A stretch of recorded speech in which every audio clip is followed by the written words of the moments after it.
Record. Okay, so good morning, everyone. No problem, right?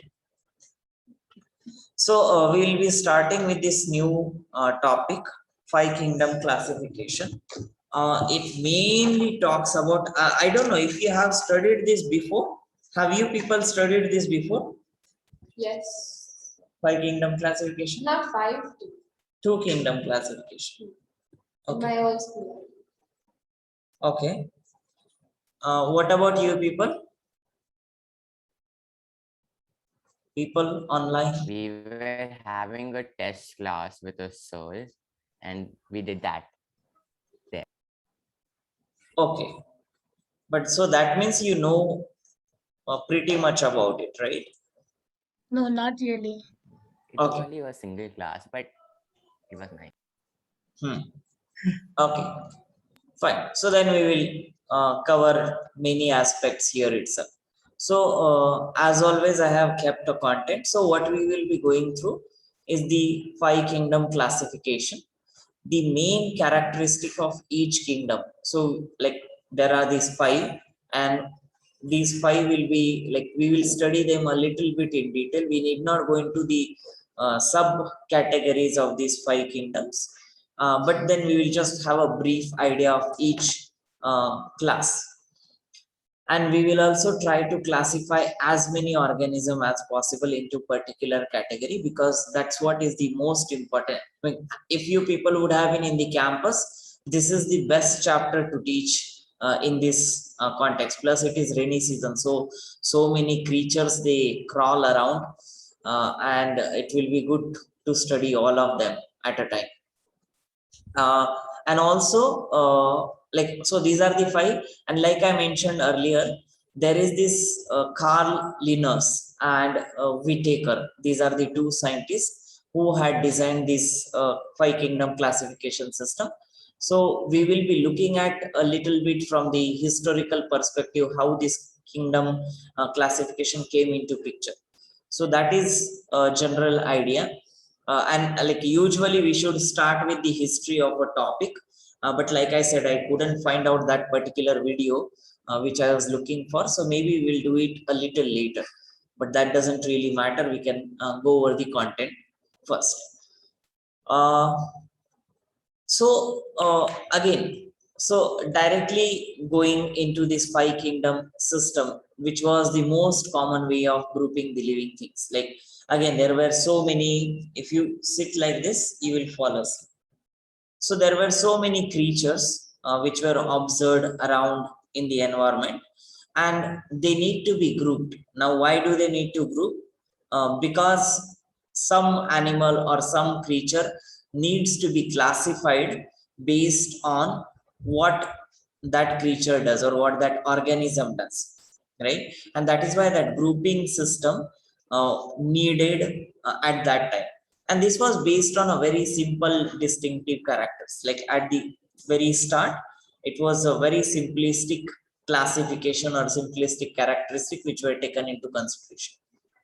And usually these like nowadays what is happening is, because the information is coming up to date, like we know now in and out of each and like most of the organism, right? In and out in the sense, we know their physiology, we know their anatomy, what body parts, how do they function, and so on.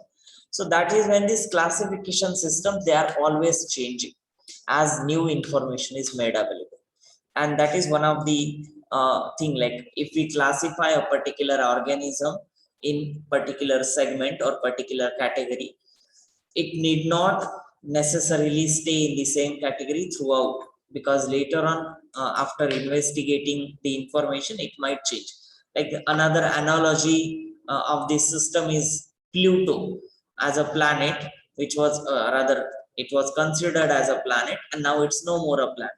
Something like that happens in the living organism. Yes, Anavi. So, but like, so you said that as we find new info, so then there can be like more classifications also, right? Like more subdivisions. Correct, but that does not happen because that has already been established very well. We don't find new characteristics, we just find a new information, about a particular organism, right? Like, what if a creature abides by two of the classifications? Like it falls under two things.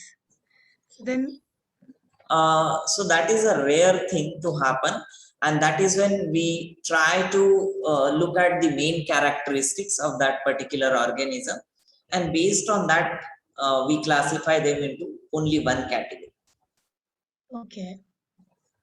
And if there are I don't have a clear example as of now, but we can look it up for sure. So if at all the situation comes like if a particular organism is falling into two categories, more and more studies are done, and then it is like put into one of those categories, and mostly it is like the main characteristics. So like we will look at up what were those characteristics immediately, like a little later. So there we might have certain idea about it. Okay, so then of course the modern technologies such as genetics makes it possible to unravel the evolutionary relationship. Now, I assume you people know of genetics. No, please say. Heard of it. Yeah. Sorry. Okay. We haven't studied it or something in detail, but we've heard of it. Like, So what do you know of it? Anyone?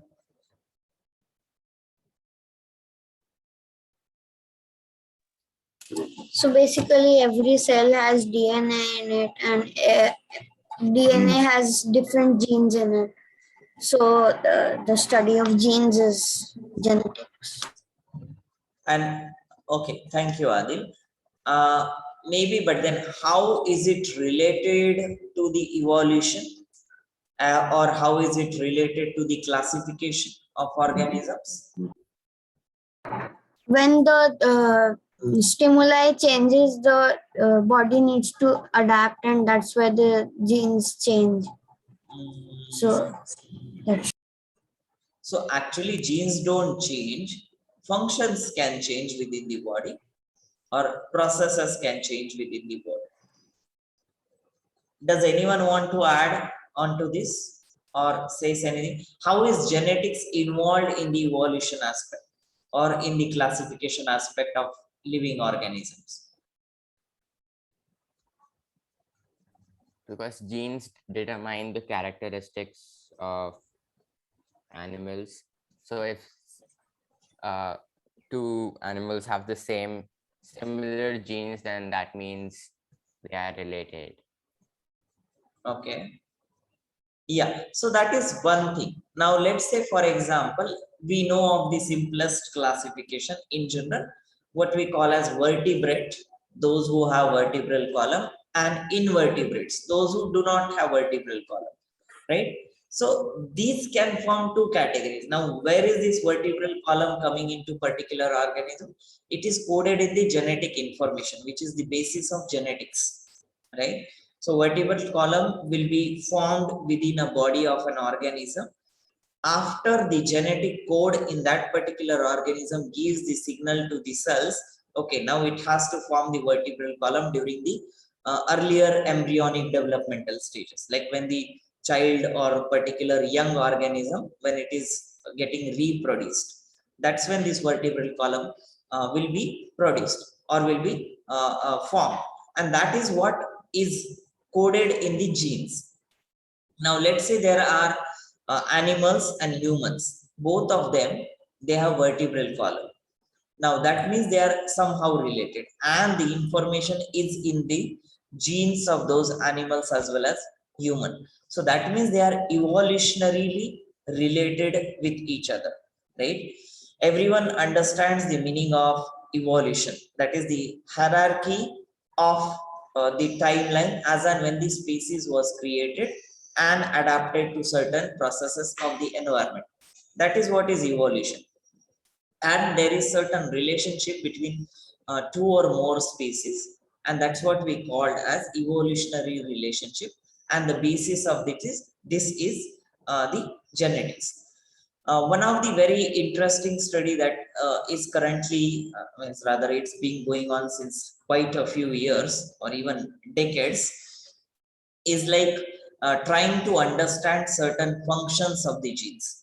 And that is when people use different models like fish model, or there is this fruit fly called as Drosophila. You can Google it out later, Drosophila. Drosophila melanogaster, that is the complete name. But Drosophila is a very tiny fruit fly, hardly like maybe 2-3 millimeters, and that is used to study the evolution or even the function of genes in certain aspect. And you will be surprised to know that this tiny insect is evolutionarily closer to the human being in terms of certain genes. That means some genes which are found in that particular fruit fly, they are present in human as well. So that is like so closely related organisms they can exist, and this is possible to study using the classification system. So the 5 kingdom system, it was actually developed by this guy called as Robert Whittaker, right? And that happened in 1969. So again, in terms of chronology, if we go back, around 1960, there was a guy called Mendel, Gregor Mendel. He studied genetics with that garden pea plant. Then somewhere around 1905 or to 1910, that early first decade of 19th century, most of the genetic studies related to the chromosome, how they function, what is crossing over, what happens in mitosis and meiosis, these kind of studies were done. And slowly, as and when the technology was evolving, the research was evolving, and so on, the cells were studied in much more detail. The functions of cells were studied. Also, the organisms, they were studied in more detail. And that is when this 5 kingdom classification came into much later in 1960s. And it was built on the work of the previous biologists. This is Carolus Linnaeus. This was another scientist, and both of these guys, they are very well known in the like what we call as biology field. And this is mainly because of their different ways of classification that they had done. So in general, what we call as classification is the system of assembling organisms into groups. Now this looks very simplistic, but it is on the basis of either the likeness, that is the similarity, or the variances, that is the differences. That is what we call as classification. So again, because for you people definitions are important, you need to remember, like we all know what is classification, but when it is asked, we may not be able to put it in right words. So please be aware of these terminologies here. So that is classification. It simplifies the study of wide variety of organisms in a very systematic manner. Now it's a very simple thing. Like for example, if we have to study the category of the mammals, right? We don't go and study whole category of animals or whole category of vertebrates. We directly come to the mammal. We choose a sample, let's say a particular ape species or human species and so on.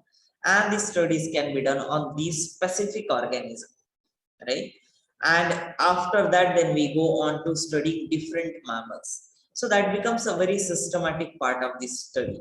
Otherwise, if you would not have known what is the mammal or what category is mammal or what category is vertebrate, we will have to study wide variety of organism, and from that we have to identify, okay, these are particular mammals or these are particular vertebrates, and then we would have studied whatever we are supposed to study.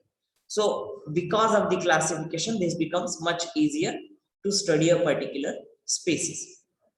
And mainly due to the diversity different living organisms, grouping them according to the increasing similarity, like based on, so like for example, from human to the, or rather the Homo sapien to the animal category, the diversity is more and the similarity is also more, right? So that means from human, we go into the vertebrate category, or rather mammal category, then vertebrate category, then animal category. So that way, this is increasing similarity. That means all the animals, they will have more similarity. Once you segregate the animals into vertebrate or some other categories, they will have less similarity. Again, you subclassify, again less similarity, and so on. So along the hierarchy from top to bottom, the similarity decreases and the complexity increases. So that is what is the general ways of the this 5 kingdom classification. And I'm little like cautious because this is too theoretical part at the start at least, but we need to know all of these things at the start. So again, so coming back to that Whitaker scientist who had proposed this classification based upon the certain characteristics, and he considered quite many things while he was classifying the organisms. So for example, mode of nutrition, thallus organization. Thallus, anyone knows what is thallus? No. Anyone? So thallus is actually the structure in the plant which is collectively the leaf and the stem. That's what is thallus. But that was the earlier classification. I guess it was called as Thallophyta or something. And in that the fungi, lichens, algae, they were all included, because earlier fungi were also put into the plant category, and that is why that thallus was a common name given to that particular category. So that is the thallus organized. So how are those structures organized? Then cell structure, whether a single celled or multiple celled, and so on. Phylogenetic relationship. What is phylogenetic? Anyone?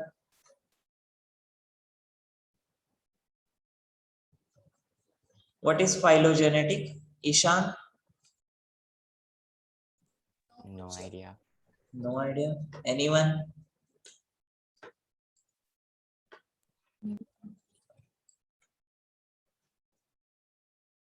Okay. So phylogenetic relationship, it actually refers to like the relationship between two closely related species. Phylogeny is that evolution tree. That means how they are evolutionarily related to each other, either with their previous category or let me show you. Where is it? Is it here? Not here. I guess I should show you that. Phylogenetic relationship, if I say so, like maybe this is one way to look at it. One image in the new tab. Yeah. So now if you look at this was the main category, all the living organisms, for example, and then they are classified into 3 categories: bacteria, archaea, and eukarya. You can forget the names for the time being because it will go very complicated otherwise. So when you look at this category, you may not understand anything, but when you look at this tree, that means this was the main group which is subclassified into 3, rather first 2, and then it is segregating. So it is like segregation of the animals or separation of the animals based on a particular characters, right? So for example, this green filamentous bacteria. So these are bacteria which are filamentous and they are green. That means they must be photosynthetic. So that way, all from main category of the bacteria or main category of the living organism, this is being separated. Now, how are they related to these gram-positive or spirochetes and so on? That is what is phylogenetic relationship. So within the evolutionary tree or phylogenetic tree of life, how they are related to each other, that is what is the phylogenetic relationship. So based on different factors, and of course the reproduction. So like there were so many, like sexual, asexual, binary fission, and so on, or vegetative propagation, so many types of reproduction. So the animals can be classified depending on their particular characteristics. So this form of kingdom classification, they included 5 kingdoms: Monera, Protista, Fungi, Plantae, and Animalia. You will have to remember all these 5 names. So just to give you brief idea here itself, Monera and Protista, these are unicellular organisms. Fungi, Plantae, and Animalia, these are the multicellular organisms. This is, would you mind sitting little away?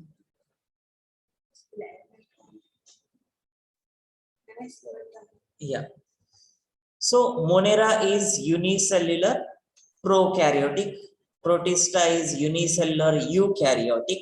These are multicellular eukaryotic. Of course, you know what is fungi, plant, and animal. Most likely, you may not be aware of these 2 categories, but that is what we will study in this whole chapter. So again, I try to put a brief history of what has happened earlier. So earlier, when this Carlos Linnaeus was studying different plants, different species, he first came up with the 2 kingdom classification. He just knew that there are 2 types of species in general, which is called as Plantae and which is called as Animalia. And everything was segregated into these 2 categories. So even if it is a bacteria, it was probably put into the kingdom of Plantae. And bacteria, you know, they are not plants at all. So, Sir, which kingdom? What in fungi? What is that? we'll see that individually. Individually, we'll see all those 5. So earlier, that is what happened. Like when Carlos Linnaeus was studying these different species, he identified only 2 categories. One he labeled as plant, and the other one he labeled as animals. These names, they are kind of, I guess, Greek or Latin. I don't know which ones. So Plantae and Animalia, that's how we write always. We don't write kingdom plant, or we don't write kingdom animals. Remember this. Kingdoms, they are always written. Akshat, you want to say something? I think device fell down. Oh, okay. So, yeah, so there were these 2. Can you please mute? Sir, can you permanently mute him? Yeah, let me see it. Where is he? Oh, he has gone on mute. Where is Akshat? Underneath Ashi. Yeah, he's muted now. Fine. Okay. Yeah, so that is what was classified earlier. Now this the drawback or the disadvantage of these 2 kingdom classification was because it did not take into account of many parameters while classifying. It only took a certain aspect, like the ones which can synthesize its own food and the ones which cannot synthesize its food, and so on. There were very few characteristics: the structure of the body, the physiology of the body, or the functions of the body cells, how are they attaining certain function, and so on. That was not at all considered. No phylogenetic relationship was considered. So that is where the problem came. More and more species were existent, and they could not fit into either of these categories. And that is when the new classification was required. So there was also no differentiation of the eukaryotes and prokaryotes. Eukaryotes, what is the typical characteristic that we know of is the with proper nucleus, or what we call as true nucleus. And the prokaryotes, they don't have any nucleus as such. They might have nucleus looking like bodies, but they don't have nucleus. Like, for example, in case of bacteria, all the genetic material is kind of put together at one place, and that is something like nucleus in the eukaryote. But yeah, in prokaryote, they don't have a nucleus at all, but they can have a nucleus looking like bodies, which is just like a organized structure. There was no consideration of the unicellular or multicellular organism. So even in the plant category, algae, they can be sometimes unicellular or multicellular. So that way, the separation of the organisms was not there, nor photosynthetic as well as non-photosynthetic, that was also not separated. So then that way the classification failed to explain so many organisms, why they were put in one particular category. And that's where this two kingdom classification was changed later. So now putting all the organisms in either a plant or animal kingdom was totally insufficient, that we know already, because there were a lot of organisms which could not be classified either as plants or animal. So there is this short like kind of a film about this guy, Carl Linnaeus or Carolus Linnaeus, it can be said it in different ways. It's, I guess, only 3 minutes or so. We'll just watch it. If not, please watch it later on your own if you are not able to see. But as of now, I'm playing this on the screen. Can you hear me now? Yes. Can you hear me? I can hear you. Okay, sir. Thank you. Okay.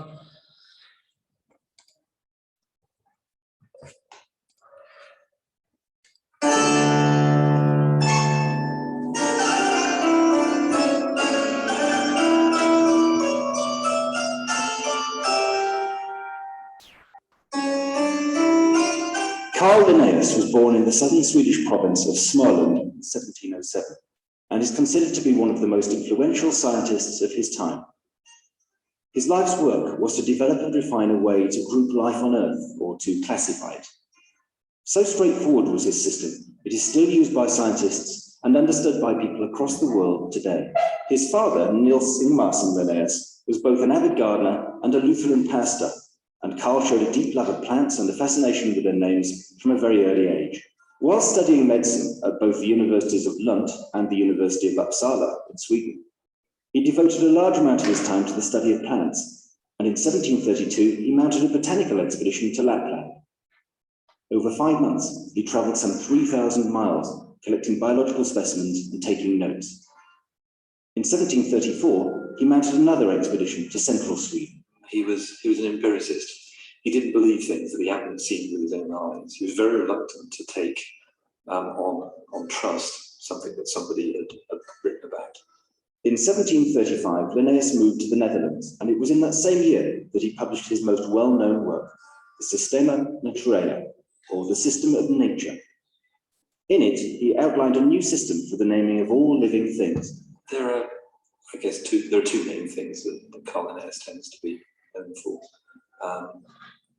The one is as far as his classification systems, which at the time were really rather revolutionary, particularly in the plant kingdom, rather less so amongst the animals.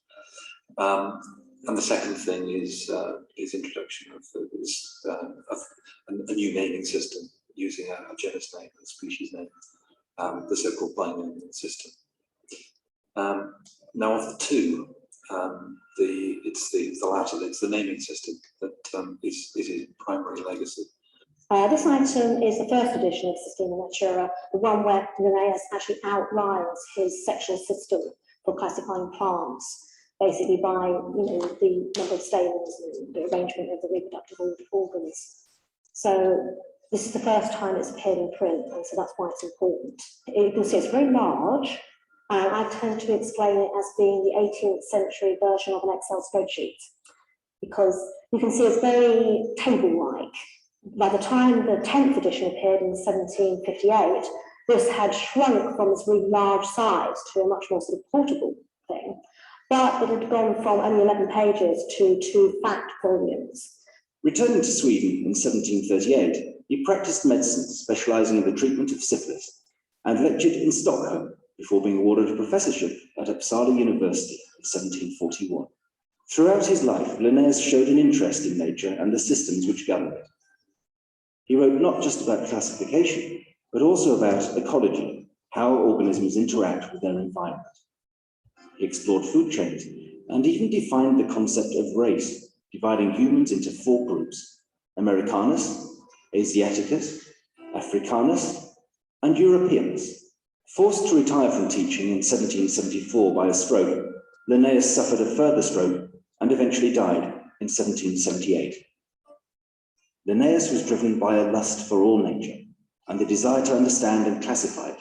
His legacy remains and is used by the many dedicated scientists today who are driven by that same desire.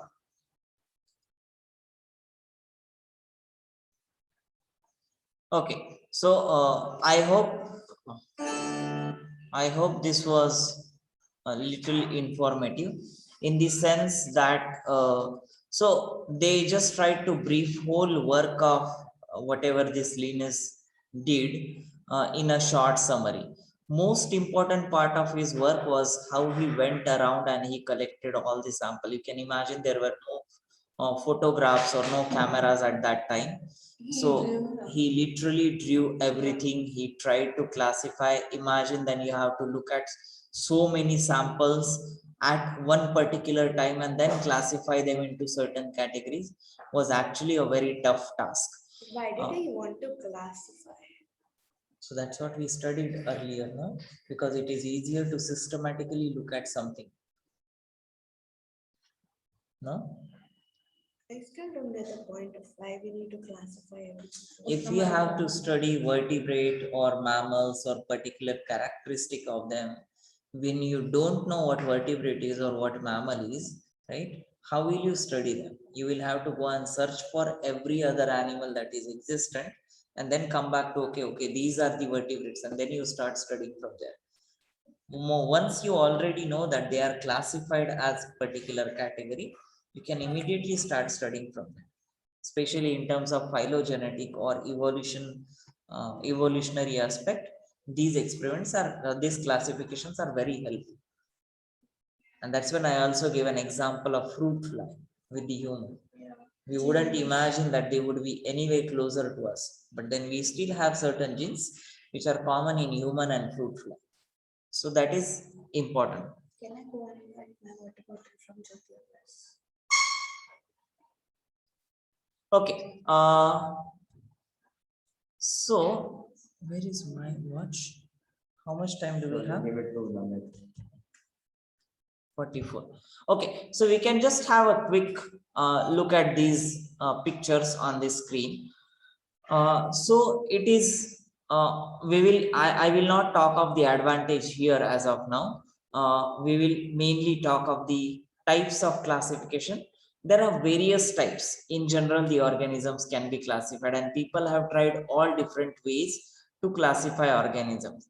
But because then every time the classification becomes different for different animals, like let's say, for example, human or plants for that matter. Let's say if we have to classify plants, we can also classify them as multicellular, or we can also classify them as photosynthetic, right? Or we can also classify them as non-locomotive or non-moving, right? So that way the classification becomes very diverse. So which was the existent one at earlier times. So for example, based on the cell nature, it was either prokaryotic or eukaryotic. Again, you know the difference between these two. Then based on the cell occurrence, whether it's unicellular or multicellular, mode of nutrition, whether it is autotrophic or heterotrophic. Autotrophic means auto is they do synthesize their own food. For example, all the chlorophyll containing organisms.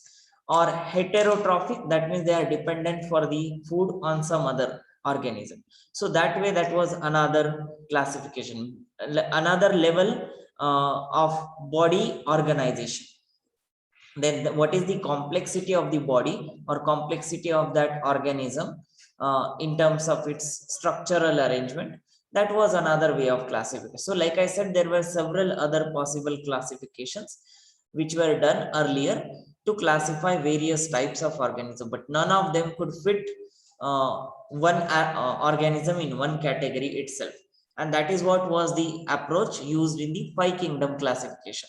So what you see here in the other diagram is the 5 kingdom classification. And like I mentioned, it has kingdom Monera, kingdom Protista, kingdom Fungi, kingdom Plantae, and kingdom Animalia. And most like the ones that you may not have studied, like I mentioned earlier, will be these two, Monera and Protista. So Monera in general is prokaryotic, unicellular. Protista is eukaryotic, unicellular. So only one category is prokaryotic. That means all your bacteria, they fall in this category, first category. All of the other amoeba, paramecium, all these species, they fall into the second category, that is kingdom Protista, which are eukaryotic. That means they have nucleus, but they are still unicellular. Then fungi, these are eukaryotic, multicellular, and they are usually heterotrophic, or there is another category, saprophytic. Again, we will see what saprophytic is. And the most important distinction between other multicellular organism and fungi is this cell wall composition. Again, that also we will study a little bit more in detail, but that is the general idea of fungi category. And plants, of course, you know, animals, of course, you know. So these were the 5 different classes. There is one another very interesting thing that in this chapter, that is called as binomial nomenclature. Binomial means 2 and nomenclature means naming. So there are 2 names being used for each and every species on earth, right? For example, simplest one that you would know of is Homo sapiens. We call ourselves as Homo sapiens, right? So that way, Homo is the one name of the genus, and sapien is the name of the species. So that way we get the scientific name. So what exactly is this? That also we will study. And for most of the organism, we will try to classify into that. We will try to look for the binomial nomenclature of these organisms. I guess I will stop here for today. There is one website which I had mentioned here. This is about all the different work that this Carl Linnaeus had done. So you can click on this and you can have a look at it. And you will find quite a lot of interesting information. Also, there are videos on that website, so you can like look at it. Does anyone have any question here?